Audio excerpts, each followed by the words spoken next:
Olá, pessoal. Eu sou a professora Maria Aparecida, da disciplina de Biologia, e esta é uma aula para a turma do primeiro ano do ensino médio, primeiro A, primeiro B e primeiro C. Bom, pessoal, a partir de agora, nós vamos começar com o livro Texto 2, o capítulo 19, sobre evolução biológica, na página 5. Bom, pessoal, então agora nós vamos falar sobre evolução. Então, o que nós já vimos, né, sobre evolução. Nós sabemos que antes as pessoas tinham uma ideia de surgimento da vida, de surgimento dos seres vivos, acreditava-se no criacionismo, onde um ser sobrenatural, um ser superior, né, Deus, criou tudo o que existe. Isso nos dizia o criacionismo. O fixismo acreditava que o que foi criado por Deus não sofreria modificações, daí a ideia do fixismo. Só que na página 5 nos diz, né? Nos séculos 18 e 19 acreditava-se que a Terra teria a idade de aproximadamente 6.000 anos. Esse cálculo tinha dados bíblicos como base. Também era comum a ideia de que as espécies continuavam a existir sem sofrer modificações ao longo do tempo, daí o nome fixismo. Embora essa ideia dominante no período, havia também aqueles que acreditavam que as espécies passavam por mudanças corporais ao longo do tempo. Conceitos conhecidos como transformismo. Na Grécia, por exemplo, o filósofo Anaximandro, 610 a 545 a.C., dizia que o ser humano teria surgido a partir dos peixes. Bom, os novos conhecimentos, né, apoiaram as ideias transformistas. Então, assim, no século XVIII e XIX foram de intensa produção científica na Europa. E novos conhecimentos fomentaram a discussão a respeito de as espécies serem fixas ou não. Dentre os fatores de maior relevância, né, de maior importância para esse tema naquele período, temos as expedições, né, as viagens realizadas nos diferentes continentes, proporcionaram inúmeros conhecimentos a respeito da geologia e da grande diversidade da vida e sua distribuição na Terra. Muitas espécies foram conhecidas, estudadas e comparadas.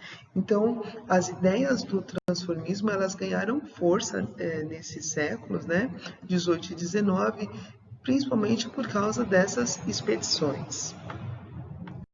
Bom, na página 6, estudos sobre a comparação dos corpos das diferentes espécies animais distribuídas na Terra e a anatomia comparada, né, evidenciaram muitas semelhanças que não foram encaradas como simples coincidências.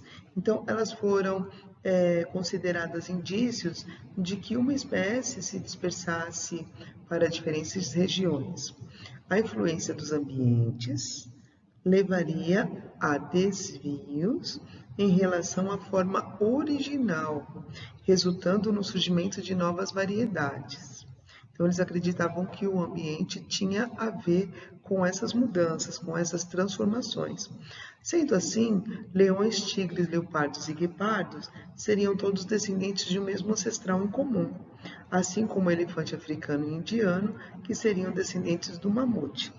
Essa teoria foi proposta pelo pesquisador Georges Louis Leclerc, conhecido como Conde de Buffon, que também acreditava que as espécies surgiam inicialmente por gerações espontâneas, isso é, a partir da matéria bruta, assunto que nós iremos estudar mais adiante.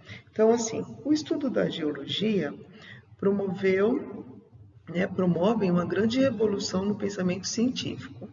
James Hutton e depois Charles Lyell concluíram que a Terra seria muito mais antiga, né? Teria muito mais que 6.000 anos. Ela teria milhões de anos. Então, em seus trabalhos, eles descrevem, né, fenômenos naturais como vulcanismo, erosões, sedimentações, que foram responsáveis por lentas modificações ao longo de muitos e muitos anos. Bom, então aí na página 7, as observações dos fósseis. Então, de animais marinhos presentes nas altas montanhas, apoiavam as ideias sobre as modificações na Terra. Mas, além disso, suscitavam discussões sobre a possibilidade de as espécies entrarem em extinção ou de elas passarem por algum processo de transformação e modificação ao longo do tempo. Fazendeiros selecionavam animais e plantas para cruzarem e assim promoviam novas variedades de plantas e animais. Esse método é conhecido como seleção artificial. Dessa maneira, de geração em geração, eram formadas variedades de animais mais adequadas para a atividade nas fazendas, como as vacas produtoras de grandes quantidades de leite e cavalos mais fortes para puxar carroças e arados. Esse processo também dava origem a novas variedades de planta, mais produtivas e saborosas. Erasmus Darwin, avô paterno de Charles Darwin, considerava essas modificações nas variedades das plantas e animais das fazendas indícios de que na natureza espécies sofrem modificações ao longo do tempo, podendo até originar outras espécies. Bom, Lamarck. Nós já vimos, né, Lamarck quando nós estávamos estudando no ensino fundamental. Então, no ensino fundamental 2, nós já vimos as ideias de Lamarck e as ideias de Darwin. Então, assim, resumindo, essas ideias de Lamarck é baseada, né, na transformação do indivíduo de acordo com o ambiente. Então, de acordo com as suas necessidades, né, ele vai adaptar, né, o seu organismo ao ambiente. Então, nós vamos ver sobre a questão do uso e desuso e dos caracteres adquiridos. Então, na página 7, nos diz: Jean-Baptiste Lamarck, naturalista francês, conhecia muito bem os novos estudos da geologia e por isso também acreditava que a Terra estava em constante modificação, inclusive climática. E o fato de fósseis de plantas, de florestas úmidas, serem encontrados em regiões desérticas, era uma evidência dessas modificações. Bom, e também, para ele, as mudanças ambientais geravam a necessidade dos seres vivos se adaptarem. Então, para Lamarck, o uso frequente de uma estrutura corporal faria com que ela acumulasse fluidos e levaria ao seu desenvolvimento dessa estrutura, ao passo que a falta do uso, né, o seu desuso, faria com que ela perdesse esses fluidos e, consequentemente, atrofiasse. Além disso, ele afirmava que essas mudanças corporais, ou seja, as características adquiridas pelo uso e pelo desuso, seriam transmitidas aos seus descendentes, né, de geração a geração. Então, nós podemos ver essas leis, né, de Lamarck neste desenho. Então, por exemplo, o caso das girafas.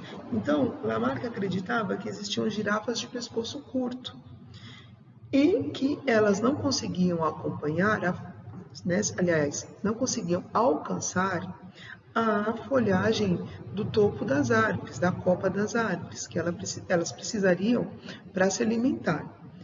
Então, elas iriam fazer o quê? Elas iriam esticar o pescoço para tentar alcançar essas folhagens.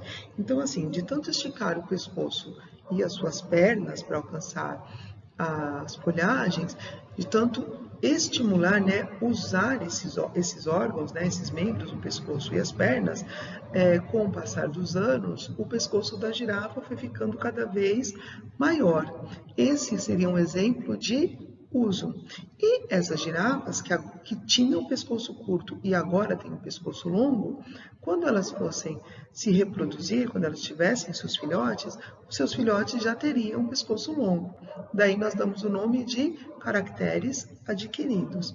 Então, quanto mais a girafa esticou o pescoço para conseguir se alimentar, mais o seu pescoço aumentou de tamanho, daí o nome do uso. E quando elas tiveram seus filhotes, os seus filhotes também teriam esse pescoço longo. Daí o nome caracteres adquiridos. Na página 8, as leis de Lamarck. Então, em sua obra, Philosophia zoologique, apresentada ao público em 1809, Lamarck defende que as espécies elas tendem uma progressão rumo à perfeição e que elas também passariam por um aumento de complexidade. Desse modo, estariam sujeitas às leis naturais, conhecidas como as leis de Lamarck, que são a lei do uso e desuso. Então, de acordo com os fluidos, quanto mais o indivíduo utilizasse uma determinada parte do seu corpo, mais ela se desenvolveria. E a lei da herança dos caracteres adquiridos. Na lei do uso e desuso, então, quanto mais ele utiliza, mais se desenvolve. E quanto menos ele utiliza uma determinada parte do seu organismo, do seu corpo, mais ela tem, né, a tendência a atrofiar, a diminuir. E, além dos caracteres adquiridos, as mudanças corporais adquiridas seriam passadas para os descendentes, né, transmitidas aos descendentes. Então, para Lamarck, a modificação no ambiente estimula o uso e desuso das estruturas corporais que promovem mudanças corporais, que são as características adquiridas, que são transmitidas aos descendentes. Bom, Lamarck e a progressão das espécies. Então, ele acreditava que os seres de corpos muito simples, menos complexos, surgiam segundo os princípios da geração espontânea e que essas espécies passavam por mudanças corporais que teriam como resultado uma progressão, isso é, um aumento da complexidade ao longo de várias gerações. Desse modo, as espécies não entrariam em extinção. Então, para Lamarck, esses indivíduos muito simples teriam surgido por abiogênese, ou o princípio da geração espontânea, onde um indivíduo surge a partir de um princípio vital, uma mistura de substâncias, por exemplo. E eles, quando surgiriam, seriam muito simples e iriam obtendo essa complexidade ao longo dos anos, né, ao longo do tempo. E Lamarck e a teoria científica. Uma teoria científica, segundo o método científico, depende de observação cuidadosa, experimentos e também relatos de regularidade. E não pode afirmar que Lamarck teria seguido tais etapas. Bom, embora seja possível observar que em algumas situações o uso e desuso de estruturas corporais possam causar pequenas mudanças, como o aumento do volume muscular, né, de acordo com a regularização de exercícios físicos, ou redução e ausência, diminuição da atividade física. Não se pode dizer o mesmo de inúmeras outras situações, quando se analisa o cérebro, por exemplo, que não cresce pelo fato de uma pessoa passar anos estudando. Além disso, pessoas que desenvolveram mais os músculos com atividades atléticas não gerariam filhos mais musculosos. Outro fato a ser considerado é o fato de que Lamarck defendia a ideia de que os fluidos migram, né, pelo corpo, promovendo mudanças em razão do uso e desuso. Contudo, ele não observou essa migração, portanto, não havia comprovações de que isso realmente poderia ocorrer. Então, assim, pessoal, o que nós sabemos? Nós sabemos que existe a adaptação individual. Por exemplo, uma pessoa que tem uma regularidade de fazer atividades físicas, como musculação, ela tende a desenvolver os seus músculos, mas isso é uma coisa individual. Isso não significa que ela vai passar tais características para os seus descendentes. Assim como uma pessoa que tem a pele mais clara e vai morar numa região litorânea, leva muito sol, fica com a pele bronzeada, isso é uma adaptação individual. Isso não significa que ela vai passar tais características para os seus descendentes, ou mesmo para a pessoa que sofre um acidente e acaba atrofiando uma determinada parte do seu corpo, não sei, por falta de fisioterapia, por exemplo, isso não significa que essa característica vai ser passada aos seus descendentes, tá?